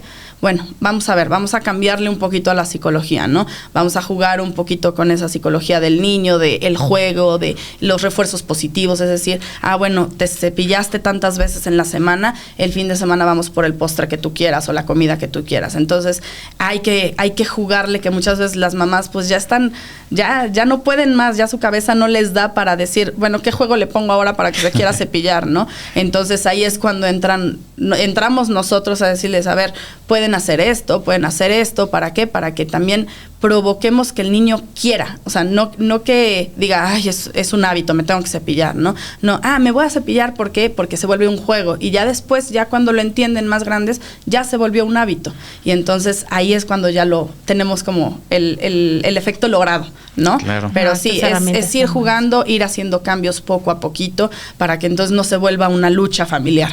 Y como papás no frustrarnos, ¿no? Exacto. Porque a veces dices, ya no hice el del desayuno ni el de la comida, bueno, ya para qué hago el de la cena, ¿no? Sí. Entonces, aunque sea una vez, pero esa vez sí cuenta. Sí, y que esa vez sea bien hecha. Porque claro, tengo también, es que sí le cepillo, sí, pero el niño hace así y entonces cierra y entonces no los deja cepillar y nada más cepillan de la mitad del diente para abajo. Y dice, ya le cepillé. No, o sea, si lo vamos a hacer una vez, por lo menos que esa vez realmente sea el tiempo que necesitamos y la técnica adecuada. O sea, que realmente se haga así a la perfección. Con esa vez, a lo mejor no me va a bastar porque sí necesito las otras 2, pero por lo menos de un 100% ya estoy haciendo un 53%. ¿No? Porque me falta el otro tanto. Pero sí, o sea, son pasos chiquitos y que sí, en la noche hacerla y hacerla bien, sobre todo. ¿Y cuál sería más o menos, es como los adultos, como con unos 3-5 minutos? ¿O cuánto tiempo tengo que estarle cepillando? ¿Y cuál sería la técnica adecuada? De las técnicas varía dependiendo de la edad, dependiendo de la habilidad de mamá y dependiendo de la habilidad del niño. ¿Por qué? Porque muchos se retrasan, no te puedo decir una edad específica, porque, por ejemplo, un niño de 6 años, ¿no? Que ya empiezan a amarrarse las agujetas. En teoría, ellos se pueden cepillar solitos hasta que dominan el amarrarse las agujetas solos. ¿Por qué? Porque está muy relacionado la movilidad de las muñecas y la habilidad motriz de las muñecas, del anudarse las agujetas con el efecto que hacemos a la hora de cepillarnos los dientes. Entonces, en cuanto a técnica, puede ser de arriba hacia abajo, como la que conocemos, o en pacientes más chiquititos en forma circular. todo en forma circular. Yo les digo, tiene que pasar el cepillo 20 veces en cada superficie. Cuando lo hacemos de forma circular, abarcamos entre 2 dientes, 2.5, que de los de leche. Entonces tenemos que pasar 20 veces, más o menos. Por tiempo, a veces se hace un poquito cansado. ¿Por qué? Porque yo les doy, por ejemplo, un reloj de arena, ¿no? A mis pacientes. Y les digo, cuando se termine todo ese tiempo, te tienes que tardar en un lado, que más o menos es 1 minuto, 1.5 minutos, más o menos, ¿no? Entonces dicen, ay, es que falta mucho, y entonces ahí están, y ya nada más están viendo cómo vuela la mosca, y con el cepillo ya sin hacer cepillado. Entonces más bien les digo, haz 20 circulitos, y entonces cuentan, 20 circulitos en cada superficie. Entonces ya que pasaron 20 veces el cepillo, entonces ahí sí ya terminaron, ya podemos pasar al hilo dental. Pero sí, en cuanto a técnicas, también es cómo se acomode mamá, cómo se acomode papá o quién le esté haciendo el cepillado y cómo se acomode el niño. Entonces va cambiando conforme la edad. Entonces, pero sí, la más común sería todo en círculos. Todo en círculos y provocar que ese cepillado también involucre el diente, pero la encía también. ¿Por qué? Porque entre la encía y el diente hay una pequeña porción de 1 milímetro en la que también se mete la comida. Entonces, esa, al momento de hacer el cepillado en circulitos, hacemos que la cerda entre y limpie como si fuera un limpiaparabrisas, así limpia en esa curvita de la unión entre el diente y la encía, ¿no? Entonces, sí, técnicas hay muchas, pero hay que adaptarla a cada paciente y a cada habilidad motriz, tanto de mamá como del niño. De acuerdo. Es correcto. Nosotros como papás, ¿cómo podemos detectar como tal una caries? Ok. De la caries son muchas etapas. O sea, nosotros la más común que conocemos es la mancha negra, ¿no? Vemos un puntito negro y dices, ya tiene caries. Pero no, en realidad la mancha negra es la que menos activa está, ¿no? Esa es por la que menos me tengo que preocupar. ¿Cuándo me tengo que preocupar? Cuando empiezo a ver manchitas blancas. Esas manchitas blancas nosotros les llamamos que son desmineralizaciones. Quiere decir que el diente está perdiendo esos minerales que lo hacen fuerte. Entonces empieza a crear esas porosidades. De esa mancha blanca se rompe y se empieza a hacer el hoyo, pero se pone una manchita marroncito o cafecita. Esa es la más preocupante. ¿Por qué? Porque es la que más rápido se lleva al diente. Okay. Entonces, muchas veces llegan papás y es que la semana pasada nada más tenía un puntitito y ahorita ya trae un hoyo. Claro, es que todo alrededor de esa mancha tiene la mancha blanca. Y siempre les digo que es como un cristal estrellado. Si yo tengo un cristal estrellado y le pongo silicón encima, una película como a los celulares, así, yo lo puedo mantener estrellado muchísimo tiempo, pero en el primer momento en el que se cae el primer pedacito, empieza un pedacito, el otro, y entonces empieza a desmoronar. Y eso es lo que pasa con las manchas blancas. La mancha blanca yo todavía es el momento en el que todavía puedo revertir que no se forme el hoyo. ¿Con qué? Con barnices, con pastas, con cremas, con muchas cosas.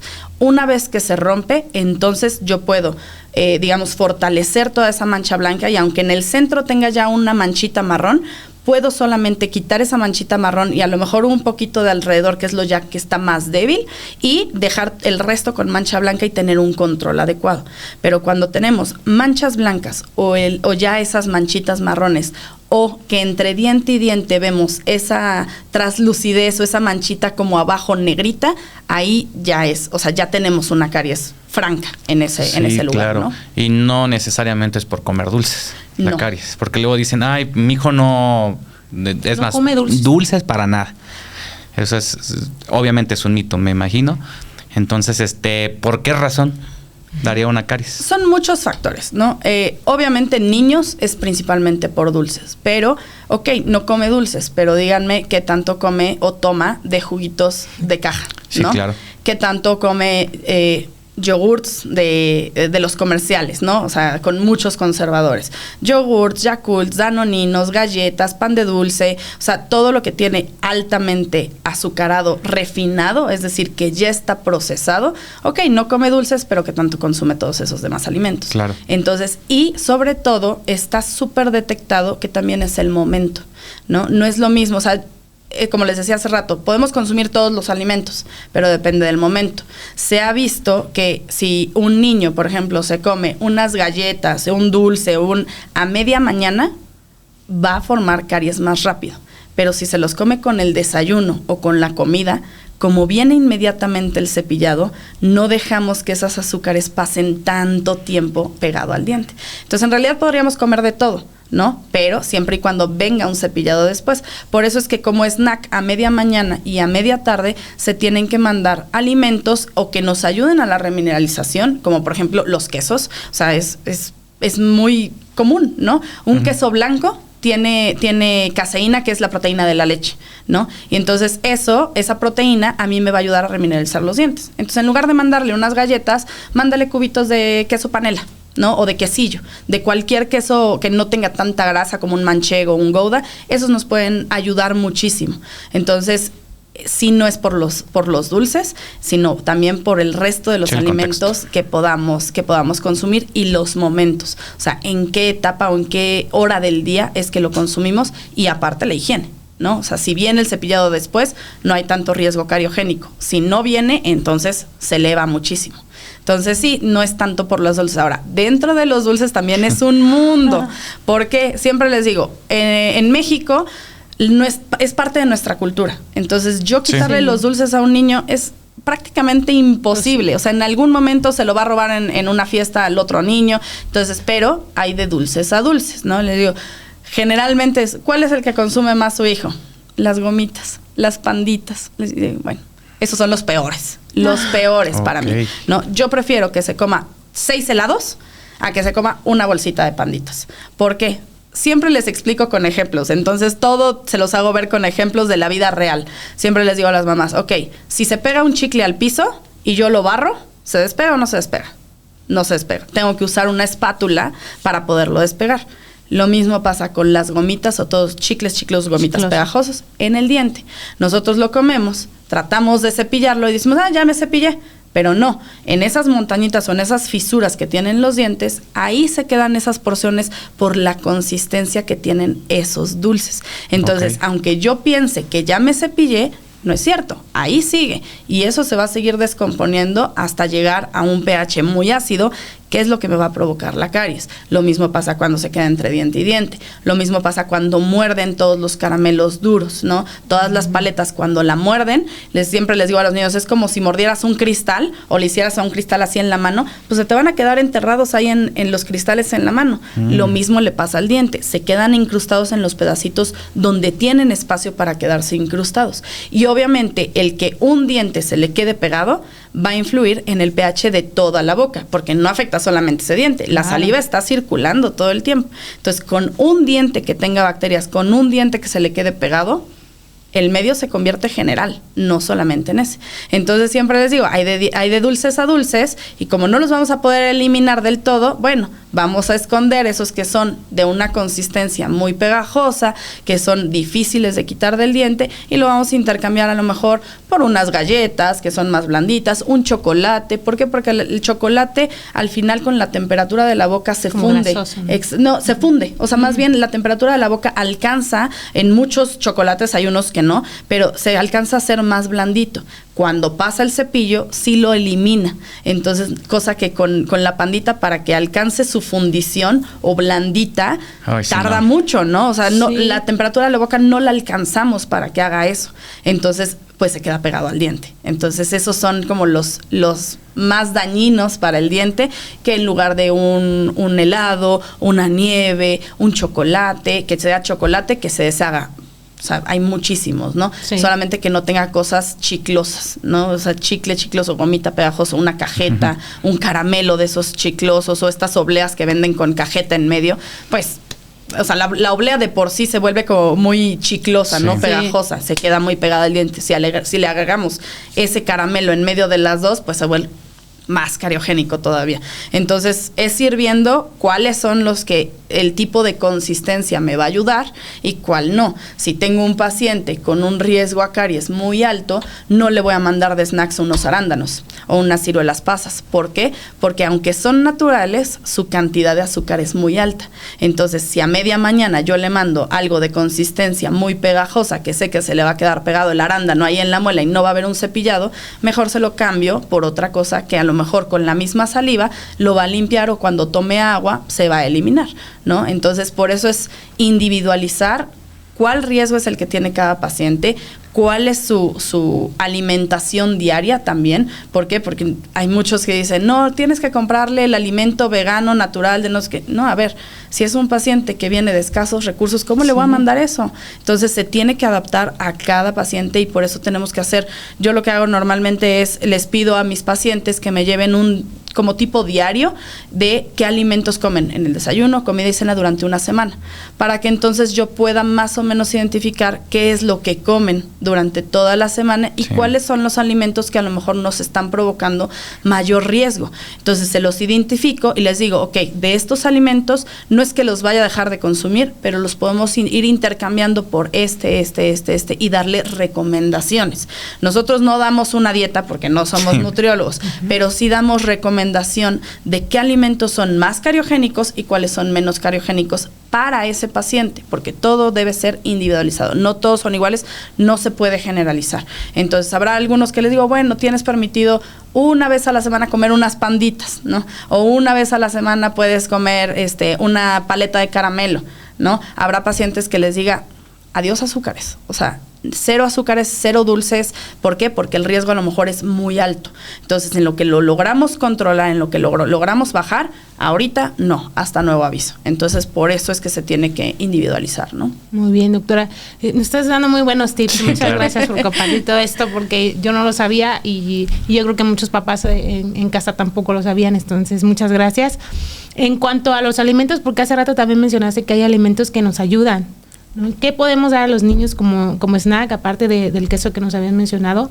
¿Algo más que también sirva para los dientes? Pueden ser nueces, o sea, las nueces también me ayudan mucho, la nuez, la almendra, las nueces de la India, o sea, incluso todos los frutos secos, hay algunos que también me van a ayudar, hay cítricos que me van a ayudar a mayor producción de saliva, entonces también la producción de saliva me va a ayudar a que se esté eliminando. Los quesos para mí son casi fundamentales, la leche también, siempre y cuando no venga endulzada con el chocolate, la miel, la leche todo, sola, ¿no? Exacto, la leche sola como tal, eso también me va a ayudar, porque al final, aunque es un poco procesada, no deja de tener proteína de la leche, que es la caseína, que me va a ayudar a remineralizar el diente. Entonces, esos productos que me ayuden a mayor salivación, a mayor cantidad de proteína de la leche, como los quesos, la leche, todo eso, o que no sean tan azucarados, son los que me van a ayudar o los que se pueden mandar de snacks. Las frutas, por ejemplo, todos me dicen, es que por ejemplo hay muchas frutas como las uvas, que son súper, o sea, son las que mayor cantidad o concentración de azúcar tienen. ¿Se las puedo mandar o no? Claro, ¿por qué? Porque es un azúcar natural, no está procesada. Claro, no se va a comer todo el día puras uvas, ¿no? Sí. ¿Por qué? Porque entonces ahí sí, la cantidad de azúcar que tenga, aunque sea por muy natural que sea, me va a hacer un daño. Pero las frutas son una muy buena opción, una manzana, papaya, o sea, las nueces, los quesos, todo eso, el jamón incluso, o sea, el jamón no me va a ayudar, pero tampoco es negativo y es algo natural.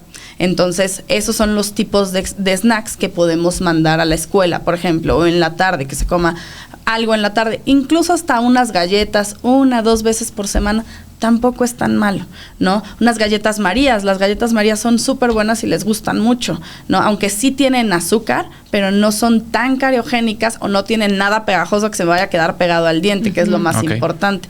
Entonces, depende mucho del paciente, pero son como los snacks típicos que podemos mandar. Por ejemplo, los salamis tienen grasa y no tienen tanta azúcar, ¿no? Entonces, también se le pueden mandar salchichas, o sea, también depende del tipo de alimentación normal que lleve la familia, ¿no? Hay pacientes que me dicen, es que no comemos nada de embutidos. Ok, vámonos por otro lado.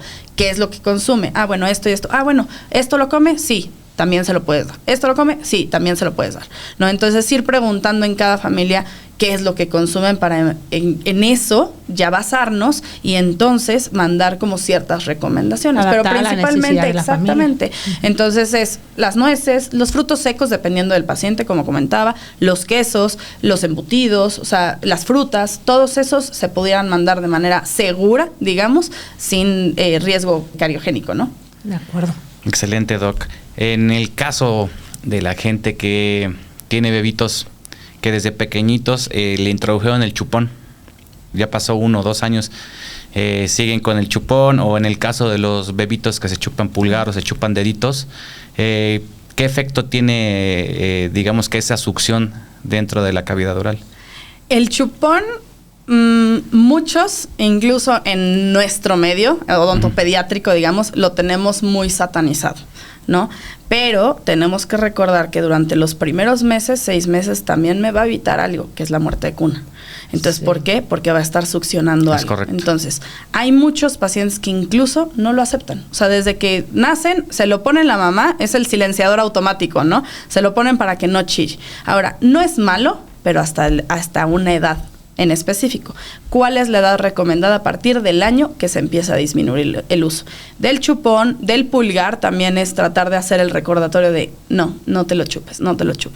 ¿Qué efectos tiene? En cuanto terminan de salir las muelitas, que es más o menos entre los 24 a 36 meses, es cuando se establece la oclusión que nosotros le llamamos. ¿Cómo va a morder? Si se sigue chupando el dedo o si el chupón, entonces los dientes de enfrente no van a tener contacto. Las muelas de atrás van a buscar el contacto. Entonces, cuando se forma una mordida abierta anterior, es decir, la parte de enfrente no está chocando, pero las muelitas sí. Uh-huh. Entonces, ahí ya la alteración en cuanto a desarrollo y crecimiento del hueso se va a ver totalmente alterado. Y el hueso no va solo, va acompañado de músculos. Entonces, todos los músculos se empiezan a readaptar a esa posición. Claro. Entonces, sí, siempre les digo, a partir del año se tiene que empezar a reducir el uso, ¿no? Uh-huh. Ya si no podemos, a los 2 es eliminarlo por completo. O sea, a los 2 ya no hay opción.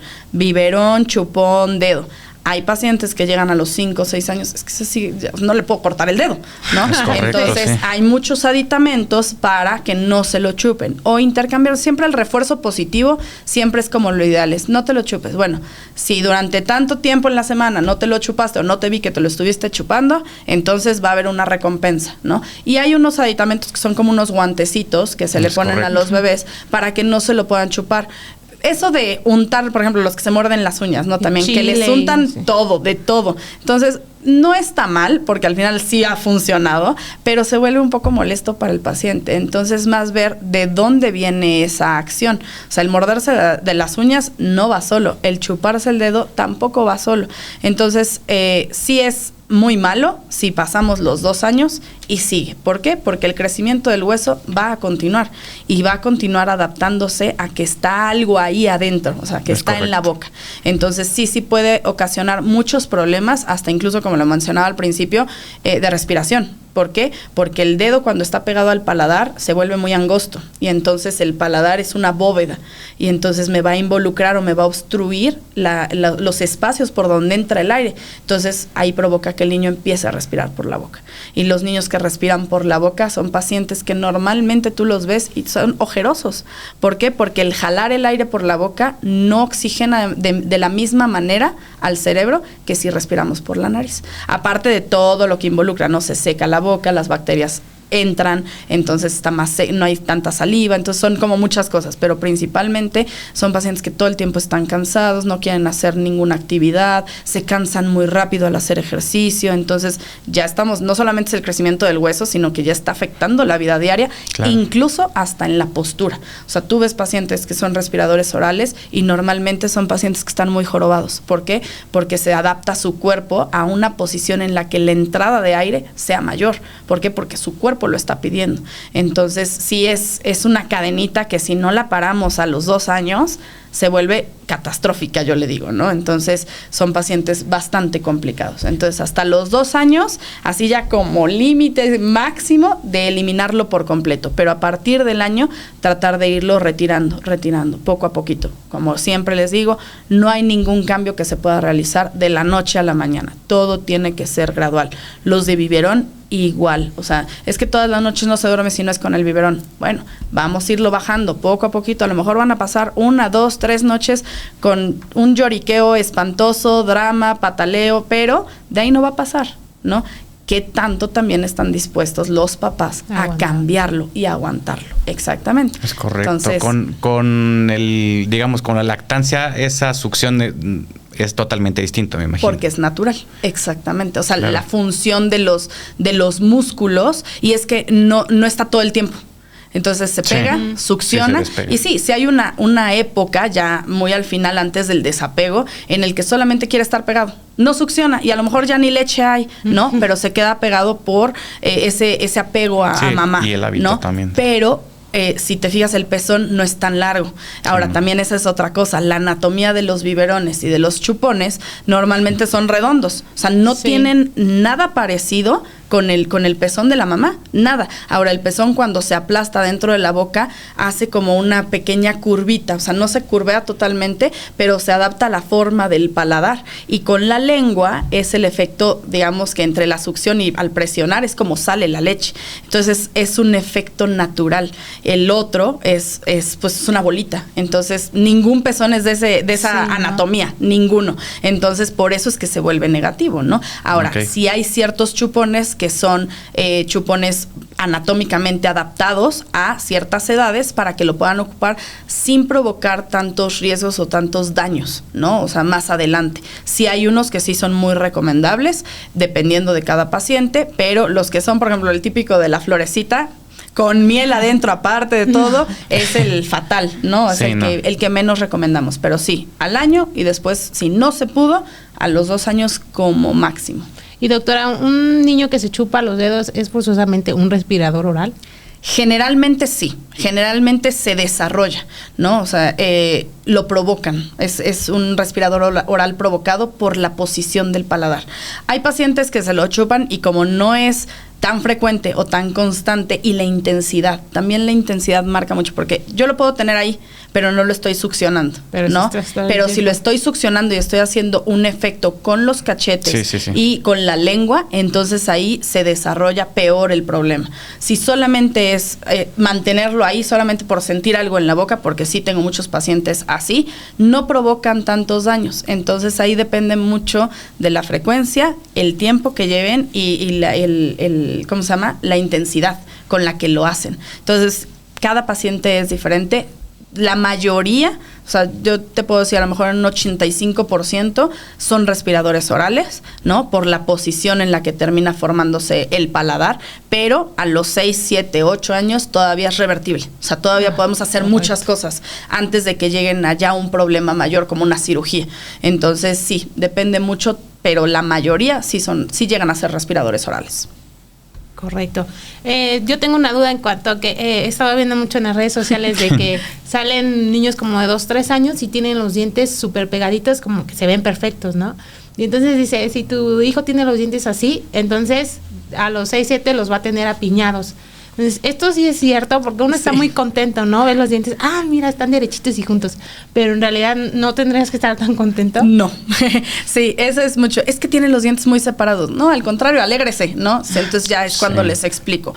Los dientes permanentes son casi del doble de tamaño de los dientes de leche. Entonces, cuando desde bebés tienen esos espacios, quiere decir que esos espacios, conforme empiece a crecer el macizo facial, se van a ir abriendo, se van a ir haciendo más amplios. ¿Por qué? Porque el diente va a bajar, que es del doble de tamaño.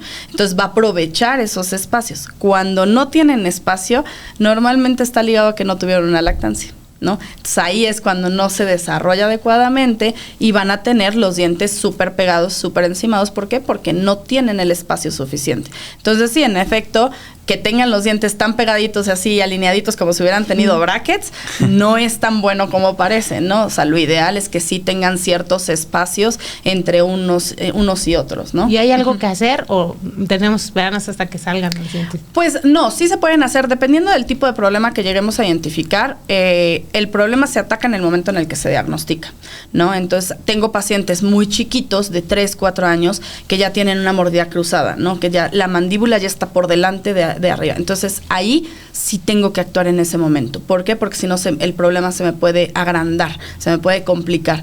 Pero normalmente, entre los 5 y los 7 años es cuando se pone algo que se llama ortopedia, que es justamente lo que va antes de los brackets, ¿no? Es el efecto de cambiar musculatura, de hacer crecer el hueso. ¿Por qué? Porque el hueso de los niños es una esponja y o sea, donde yo lo quiera llevar, se va a ir. Entonces, es el momento en el que yo yo lo puedo estimular para crear el espacio para esos dientes. Justamente puedo modificar, no voy a detener el crecimiento, pero sí lo puedo modificar, lo puedo redirigir hacia dónde quiero que crezca, hacia dónde lo quiero llevar, para que haga yo espacio para que me quepan todos los dientes.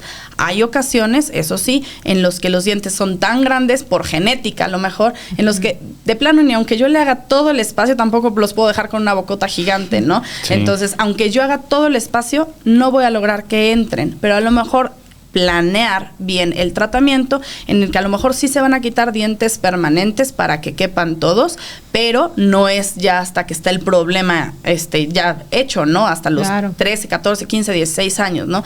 Desde antes podemos irlo evitando. Y también el tema de la respiración, o sea, muchas veces van con 1000 otorrinos y ninguno les resuelve y sigue respirando por la boca, sigue teniendo problemas de alergia y llegan con el odontólogo, les ponemos un aparatito y se soluciona el ronquido, la respiración oral, o sea, obviamente hay que reeducar, pero muchas veces llegan conmigo, les pongo y, doctora, dejó de roncar.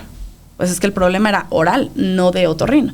Entonces, pues sí se pueden hacer muchas cosas dependiendo de en qué etapa lo diagnostiquemos. En ese momento es en el que debemos actuar. Pacientes muy chiquititos, la verdad es que a mí no me gusta porque los termino cansando. Entonces, y en etapas muy tempranas, el crecimiento no es tanto. Entonces, yo tengo que identificar picos de crecimiento para que en ese momento yo actúe de manera ideal, ¿no? O sea, yo aproveche al 100% esos picos de crecimiento para que el niño no se me canse de estar ocupando los aparatos, ¿no? O de estar haciendo ejercicios. También es justamente eso. Pero sí, pacientes muy chiquititos, solamente que el problema sea muy fuerte o muy grave, es en el momento en el que yo actúo. Pero si no, me espero un poquito a que tenga 5 o 6 años, que le empiecen a salir los permanentes, que empiece con ese recambio dental, para que entonces en esos momentos son los picos de crecimiento y es en el que mayor efecto voy a tener o mejores resultados voy a tener.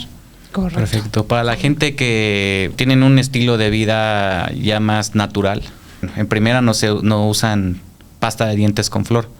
Y he visto también que ocupan carbón y he visto gente que ocupa aceite de coco.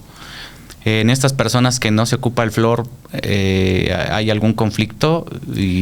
No que sea un conflicto, solamente identificar en qué momento se puede ocupar. Hay muchas pastas que no contienen flúor, sí, que son pastas enzimáticas, que esas enzimas me van a ayudar a más o menos hacer el mismo efecto que el fluoruro, ¿no? Entonces, no estoy, digamos, peleada con los que no quieren utilizar el fluoruro, simplemente hay que darles la explicación completa y entonces cambiamos de pasta, ¿no? ¿Qué pastas son las que me van a hacer más o menos el mismo efecto sin que contenga fluoruro? Ahora, en cuanto al carbón, el carbón no deja de ser una piedra, correcto, sea, va a desgastar el diente. Por eso es que muchas pastas que tienen carbón activado blanquean. ¿Por qué? Porque están rayando la primera capa del diente, porque el color del diente no es la parte más externa, sino es la parte de abajo. Entonces, si se pigmenta esa primera capa, claro, yo lo pulo y entonces ya regresa a traslucirse el color de abajo, el que me está dando el color real del diente, ¿no? Que es la dentina. Entonces, ¿qué puede provocar? Sensibilidad, porque si yo tallo la primera capa, pues va a haber mayor sensibilidad. Ahora, eso en cuanto al carbón activado. Hay otras pastas que, por ejemplo, usan maloleuca. La maloleuca sí hay estudios que hacen que la cantidad o la carga bacteriana baje. Hay otra sustancia que se llama xilitol. El xilitol ya también viene en muchas pastas, que es un endulzante natural, que es como la stevia, proviene de un árbol, y lo que hace es, no soporta la bacteria el reproducirse, o sea, cuando es, digamos, que intoxica a la bacteria, entonces corta el proceso de reproducción. Hay muchas pastas que solamente tienen xilitol y no tienen fluoruro, y me ayuda muchísimo, ¿no? También hace una capa protectora en el diente que hace que a la comida le cueste más trabajo quedarse pegada al diente, entonces se resbala. Entonces, cuando se combina con otras cosas como el fluoruro, por ejemplo, se potencializan los efectos. Entonces, si bien no quieren ocupar fluoruro, se puede ocupar otra pasta, ya sea enzimática o alguna que contenga xilitol, que es un endulzante natural. O sea, por irnos por las cosas naturistas, digamos, sí hay muchas opciones. O sea, si no quieren utilizar el fluoruro, ¿no? El hecho de que esté el cepillo ahí, esté el hilo dental, es lo que más me va a ayudar, ¿no? Obviamente el fluoruro me ayuda muchísimo. ¿Por qué? Porque es un vehículo muchas veces para que otras sustancias remineralizantes entren al diente o el diente lo logre absorber. Pero si bien no quieren ocuparlo por muchos estudios que han salido que no tienen sustentabilidad en realidad, pero se quieren ir por esa vía, hay opciones, o sea, sí hay otras opciones. Las enzimáticas son muy buenas, sin fluoruro, ¿no? Que también me ayudan. O sea, sí hay opciones para todos, claro, ¿no? Para tu estilo de vida. Sí. Y un mito, doctora, que he escuchado, no sé si es un mito, no sé si tú lo vas a desmentir, pero que la caries se contagia. La carga bacteriana. O sea, las bacterias sí se pueden transmitir. La caries como tal no, pero ahí va a influir mucho en la higiene y los hábitos. Entonces, si yo te paso bacterias y tú no tienes los hábitos para combatirlas, obviamente van a formar caries, ¿no? O sea, sí es un mito. Antes decían, pues se contagia la caries de la mamá al niño, ¿no? Más bien se contagian las bacterias, o se pasan las bacterias. Porque tienes un microbioma aquí en la boca, exactamente, ¿no? Nosotros tenemos dos tipos de microbiota, la natural y la negativa, ¿no? Y entonces si el bebé, un recién nacido, por ejemplo, las mamás que les dan los besos en la boca a los bebés, ¿no? Le están pasando esa carga bacteriana a un bebé que apenas está instaurando su propia microbiota natural, ¿no? Entonces ahí es cuando se vuelve negativo. No se pasa como tal la caries, pero sí las bacterias que tenga la mamá en la boca se pueden pasar al bebé, y entonces cuando también comparten utensilios, ¿no? Entonces más bien son las bacterias o todo lo negativo que tenga la mamá, y se pasa a la boca del bebé, y entonces si no tengo los medios para atacar en esa boca, no tengo higiene, no tengo una pasta, no tengo un cepillo, entonces ahí va a formar caries, o sea, de ley, ¿no? Pero sí, que no besen a los niños, ¿no? Porque por favor. Es una costumbre muy, que se normaliza mucho de le doy beso en la boca a mi sobrino, a mi hijo, a mi nieto, no, eso no. Exacto, sí, de preferencia no, o sea, para mí sí me es complicado verlo y digo, ay, no, por favor, ojalá que no tengan, o sea, por lo menos que tengan una higiene adecuada, higiene, ¿no? Sí, exactamente, para que tanto abuela, mamá, papá, quien sea, con niños, que ambos tengan una buena higiene, para que entonces ese intercambio muchas veces no se puede evitar, o sea, los niños se intercambian las paletas, incluso entre papás es así, dame un poquito y te doy a probar de mi cuchara, ¿no? O sea, muchas veces no se puede evitar ese intercambio de bacterias, por llamarlo de alguna manera, pero ahí son los medios con los cuales el mismo cuerpo o agentes externos van a atacar esas bacterias que me estás pasando o que yo te estoy pasando, ¿no? Sí.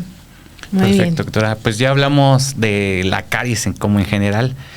Quisiera también tocar un poco el tema de la acumulación de sarro. No sé si también está relacionado con la caries. Está relacionado con la higiene, pero también hay muchos pacientes que su saliva tiene demasiadas proteínas. Entonces son pacientes que, aunque tienen una higiene impecable, van a provocar más sarro. ¿Por qué? Porque son más densas. Hay salivas que son más líquidas, otras que son más espesas. Entonces eso también puede ser negativo. Siempre les digo que el pH de la saliva es el pH del cuerpo. Entonces, hay personas que sudan un poquito y el olor, o sea, el olor que emiten es muy fuerte y es muy penetrante.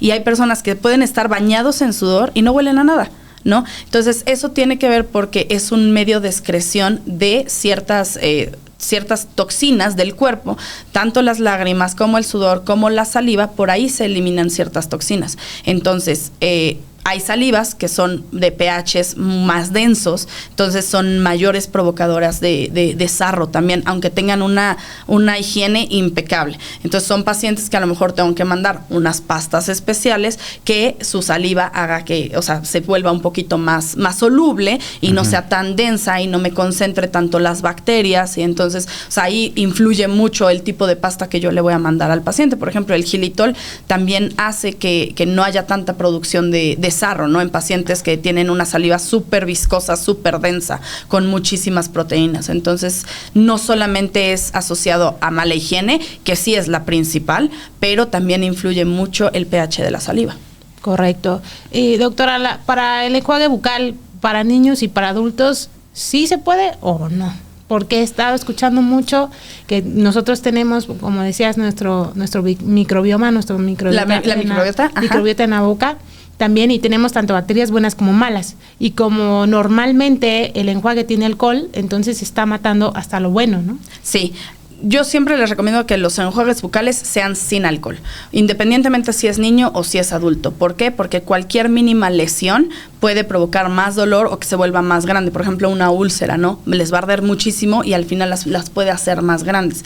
Y sí, hay ciertos enjuagues que tienen ciertas sustancias, como hay uno que se llama clorhexidina, que es el uso prolongado arrasa justamente con esta microbiota natural.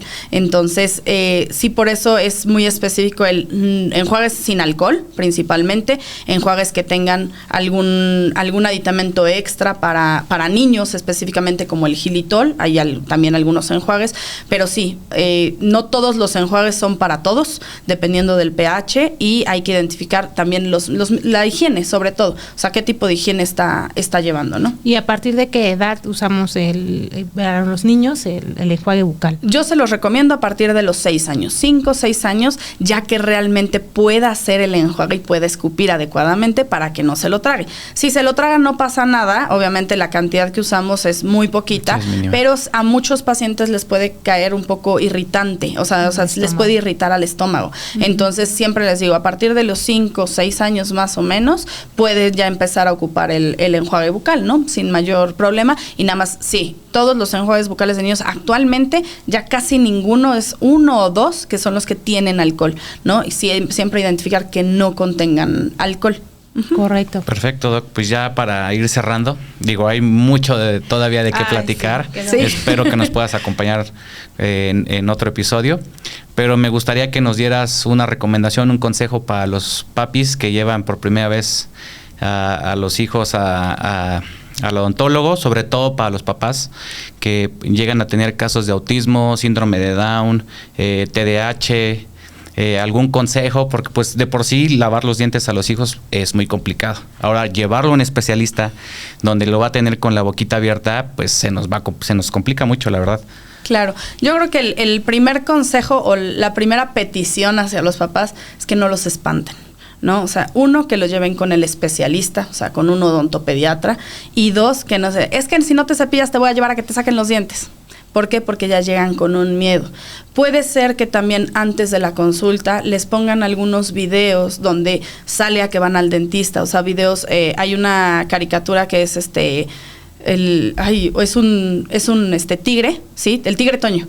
Y él va al dentista, ¿no? Entonces, también de Paw Patrol también van al dentista. Entonces, hay ciertas caricaturas que también me pueden ayudar cuando es la primera vez que van a ir.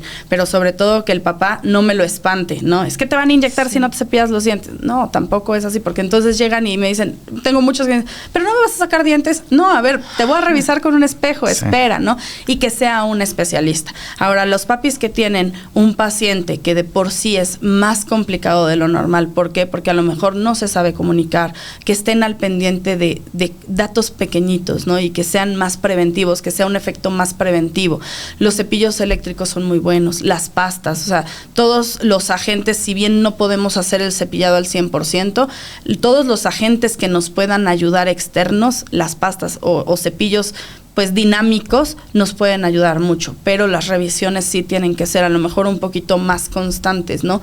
Para que en el momento en el que identificamos lo más mínimo, en ese momento lo tengamos que atacar antes de que avance a que ya tiene una infección, a que ya tenemos que quitar el diente, porque se vuelven pues tratamientos más complejos, ¿no? Y momentos en los que a lo mejor yo de manera convencional ni siquiera lo voy a poder hacer, o sea, voy a tener que someterlo a un proceso de sedación en el que el niño esté totalmente dormido para poder realizar el tratamiento por los riesgos que implica.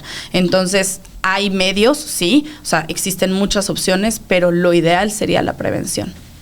Muchas gracias. Y bueno, también si nos puedes compartir tus redes. Tiene muy buena información la doctora en las redes, tiene muchísimo que compartir. Gratuitamente lo está haciendo en su Instagram, pero compártenos qué más redes tienes y tu contacto, dónde podemos ir, dónde un papá puede ir a consulta. Bueno, aquí en la ciudad de Puebla, mi consultorio está en Avenida Pinos, en la Plaza Balam, lo pueden encontrar en mis redes. El teléfono puede ser el 2214-3041-72, es el teléfono de la clínica para agendar citas. Mis redes sociales, en Instagram estoy como doctora.claudia Rivero o en Facebook como odontopediatra doctora Claudia Rivero. Muchas gracias. Pues muchas gracias. Les recordamos a todos nuestros seguidores, por favor, que se suscriban al canal de YouTube. Nos pueden encontrar también en todas las plataformas de audio y en todas las redes sociales. Y esperamos que hayan aprovechado toda esta información. Creo que va a ser de mucho bien para ustedes, para su familia, y que sus hijos del futuro se los van a agradecer. Muchas gracias. Muchas gracias. Muchas gracias por la invitación. Gracias, doctora.